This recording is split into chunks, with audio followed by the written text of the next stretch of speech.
kita akan membahas soal kasus bab yang kelima, perencanaan PPh pasal 23 dan 26. Soal kasus yang pertama yaitu hitunglah berapa nilai kontrak yang harus dibuat antara PT Abadi Jaya dengan PT Kenanga jika PT Kenanga sebagai penyedia jasa yang termasuk ke dalam objek PPh pasal 23 menginginkan neto penghasilan sebagai berikut. Nilai sebelum PPN. Artinya kita harus menghitung berapa gross up-nya dengan DPP 1 miliar. Rumusnya adalah 1 dibagi 1 berapa ya? 1 dikali 1 dibagi 1 kurangi tarif ya. Nah ini rumusnya ya. 1 sih DPP sorry ya. DPP-nya 1 miliar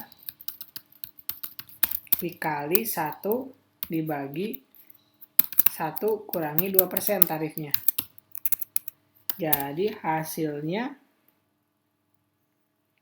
1 miliar 20 juta 408.163. Untuk meyakinkan kita buat pembuktian di mana DPP yang baru menjadi 1 miliar 20 juta 408.163 sehingga PPh terutangnya yaitu 2% kali 1 miliar 20 juta 408.163. Hasilnya 1020408 dikali 2%. 20 juta 408.163. Jadi penghasilan neto sama dengan 1 miliar 20 juta 408.163 dikurangi 20 juta 408.163. Hasilnya adalah 1 miliar. Itu untuk soal kasus yang pertama. Begitupun sama halnya untuk yang B, C, sampai E. Kita lanjut ke yang kedua. Hitunglah berapa nilai kontrak yang harus dibuat antara PT Abadi Jaya dengan PT Kenanga jika PT Kenanga sebagai penyedia jasa yang termasuk ke dalam objek PPh pasal 23 menginginkan neto penghasilan sebagai berikut. Di sini nilainya termasuk ke PPN. Jadi kita keluarkan dulu DPP-nya. Caranya yaitu DPP plus PPN dikali 100 dibagi 110.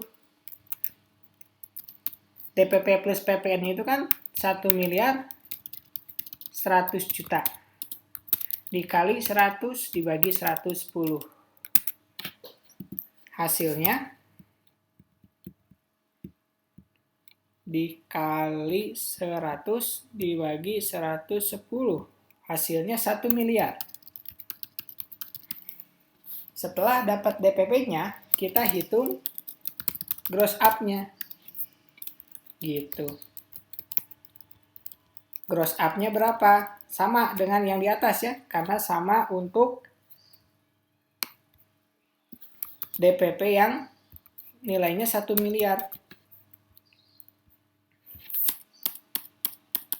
Nah, seperti ini. Karena DPP-nya sama, yaitu 1 miliar. Pembuktiannya pun sama. Seperti ini.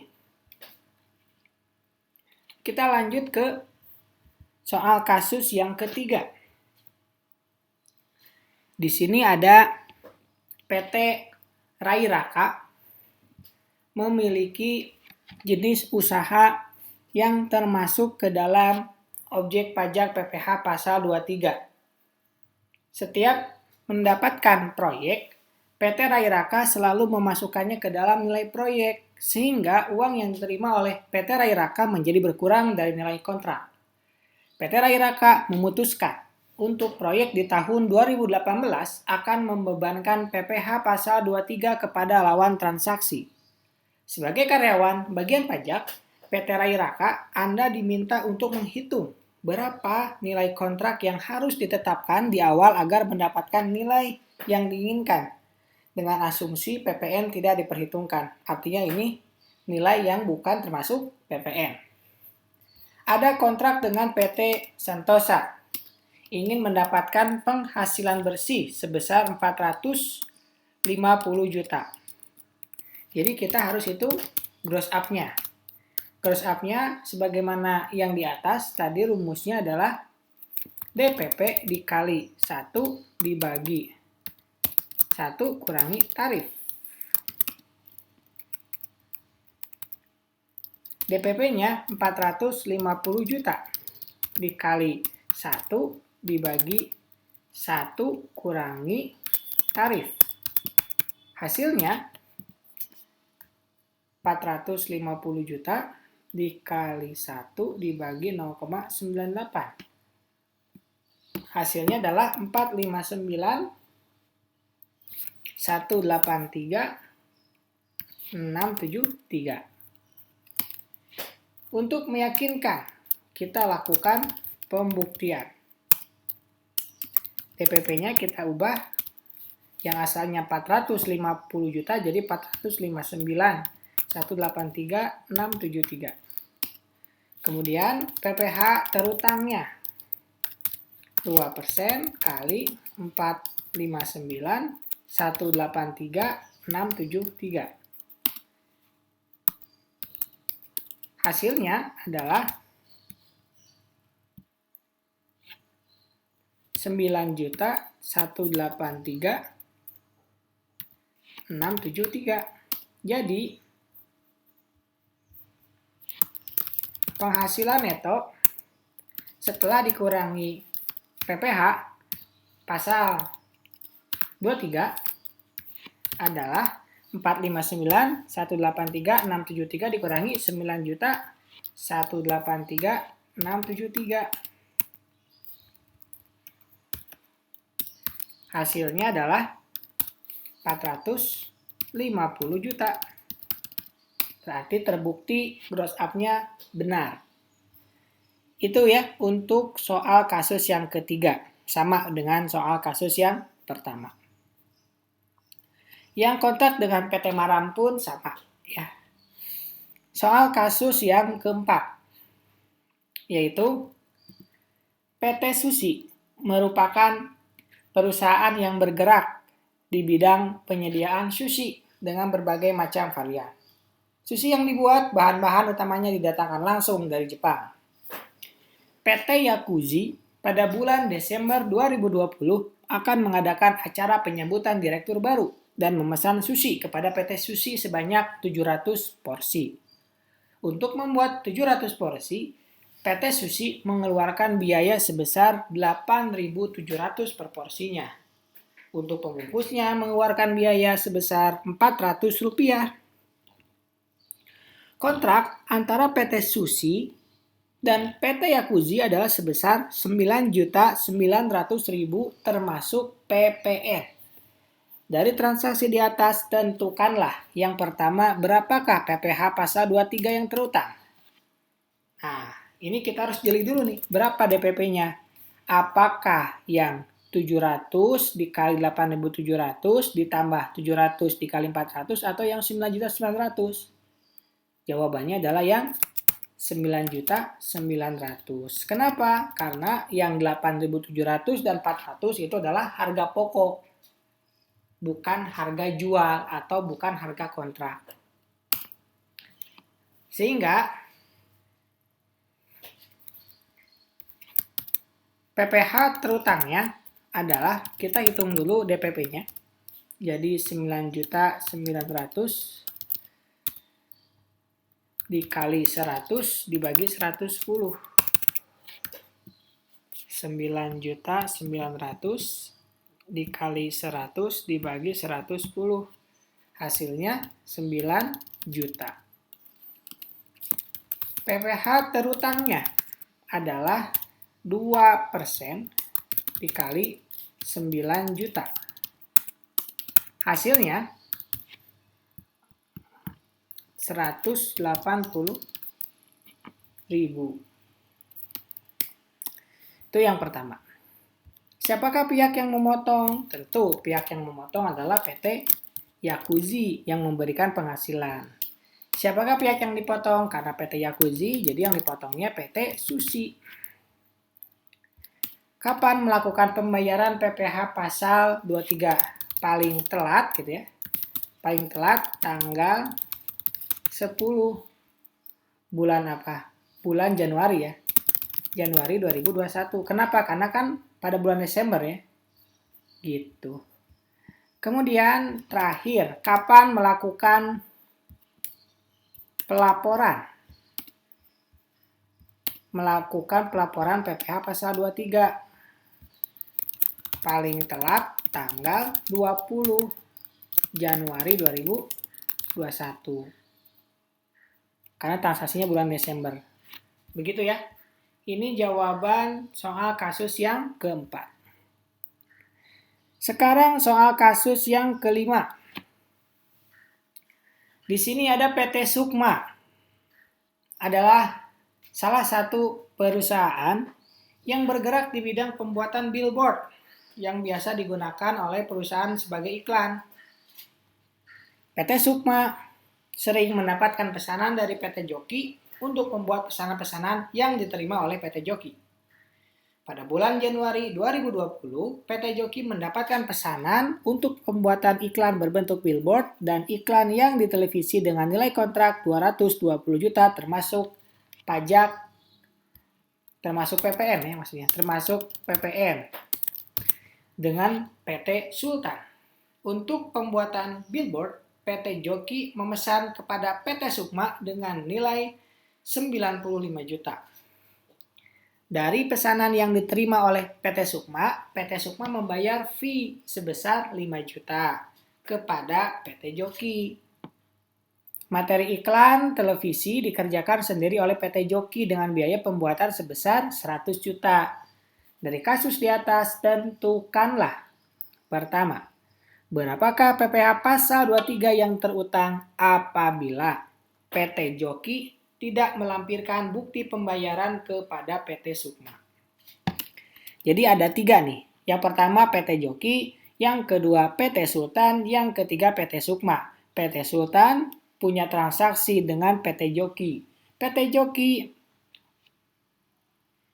memaklumkan kepada PT Sukma.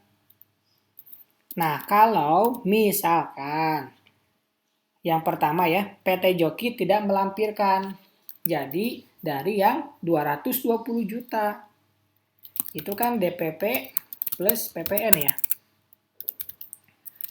220 juta. Jadi DPP-nya sama dengan 220 juta dikali 100 dibagi 110. Hasilnya adalah 220 juta dikali 100 dibagi 110. Hasilnya 200 juta.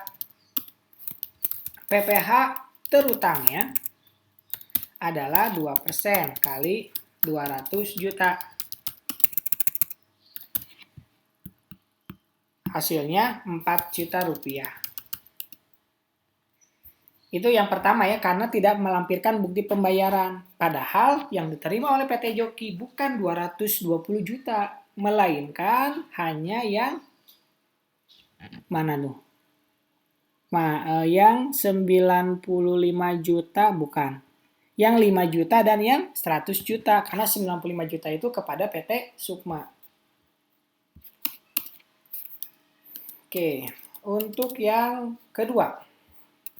Berapakah PPh pasal 23 yang terutang apabila PT Joki mampu melampirkan bukti pembayaran kepada PT Sukma yang nilainya 95 juta?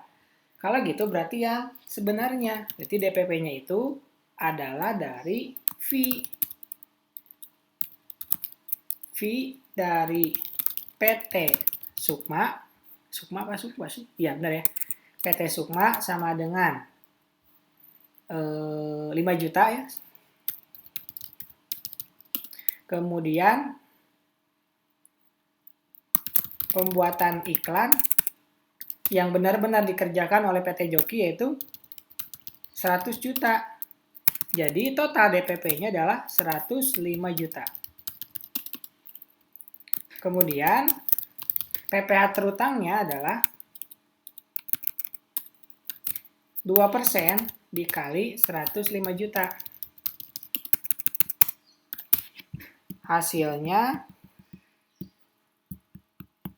2.100.000. Ya. Ini untuk yang pertanyaan yang kedua. Yang ketiga.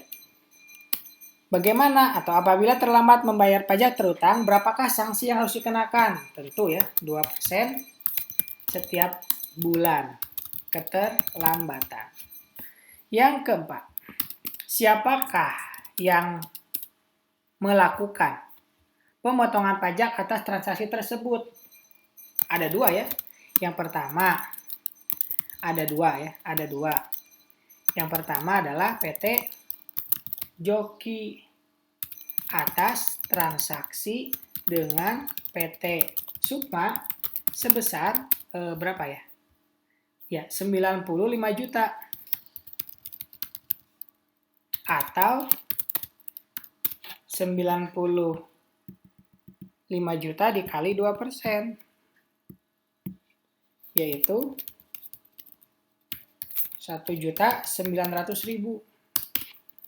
Ya, karena kan PT Joki transaksi dengan PT Sukma kan? Atas memaklumkan tadi yang dari 220 juta itu. Yang kedua ada PT Sultan. Untuk transaksi dengan PT Joki. Sebesar yang tadi 105 juta. Dikali 2% sama dengan 2.100.000. Seperti itu. Ya. Itu soal yang keempat. Kemudian soal yang kelima ya, pertanyaan yang kelima terakhir. Siapakah yang melakukan pembayaran pajak tersebut? Ya, yang melakukan pembayaran ya bisa yang memotongnya, yaitu yang pertama PT Joki, yang kedua PT Sultan yang memberikan penghasilan. Jadi penghasilannya PT Joki dipotong oleh PT Sultan, penghasilannya PT Sukma dipotong oleh PT Joki. Demikian ya, pembahasan kasus bab yang kelima.